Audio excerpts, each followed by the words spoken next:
Welcome to the EDLounge DJ area. When the DJ software is first opened, this is the screen that will appear. It is an overview of how to control the main elements of the program. It is meant as a quick refresher or reference which can be accessed anytime through the Help button on the Samples module. Clicking anywhere will advance to the next Help screen. The next Help screen is a list of all the keyboard commands that can be used to control the software. Using the keyboard will allow the user to be more efficient and control more actions while using the software. Clicking on the keyboard help screen will close it. To load a track from our library of songs, you must first select a genre from the drop-down menu labelled Genres at the top of the screen in the centre. After browsing the list of genres, find the one that you would like to load tracks from and click it. After selecting a genre, it is time to select a song. To do this, open the drop-down menu from the deck you want to load the song into. In this case, I am loading a track into deck 1 first, so I move to the drop-down on the left of the screen and select a track. I can then do the same for the other deck by repeating the process on the other side of the screen.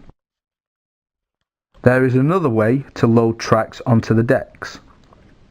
If you want to use a song that is not in our library, you can select the Upload Track button for the deck you wish to load the track onto.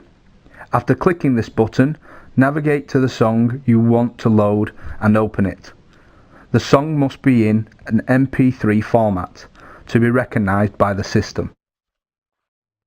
When a track is loaded, a waveform will be generated which gives a visual representation of the song. The title of the artist and song name will also be displayed, along with a timer indicating how long the song is and how far the playhead is through the song.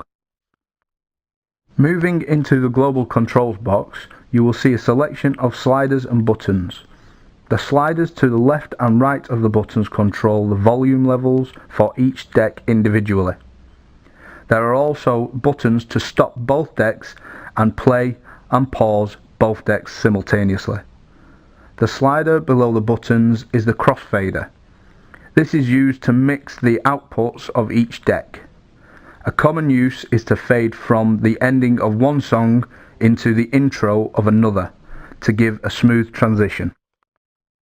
Both decks have now loaded, so I am going to show the different options to play the decks.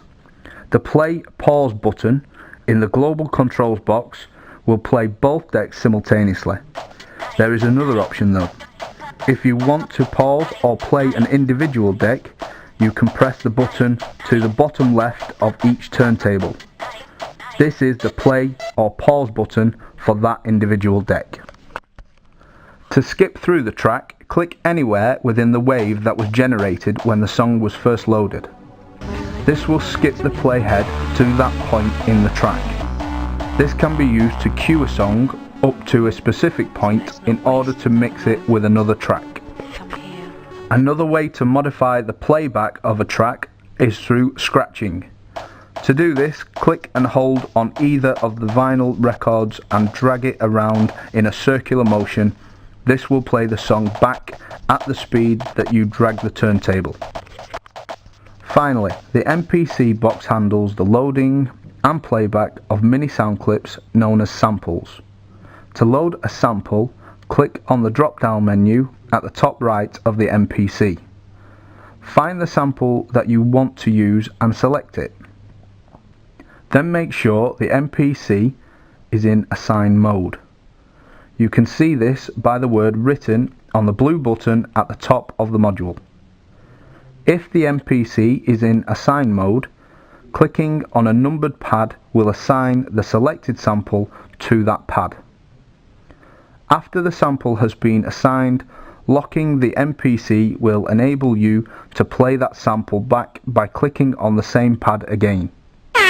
Repeating the process will enable you to assign and play back samples on all 9 of the pads. Welcome to the EDLounge DJ area.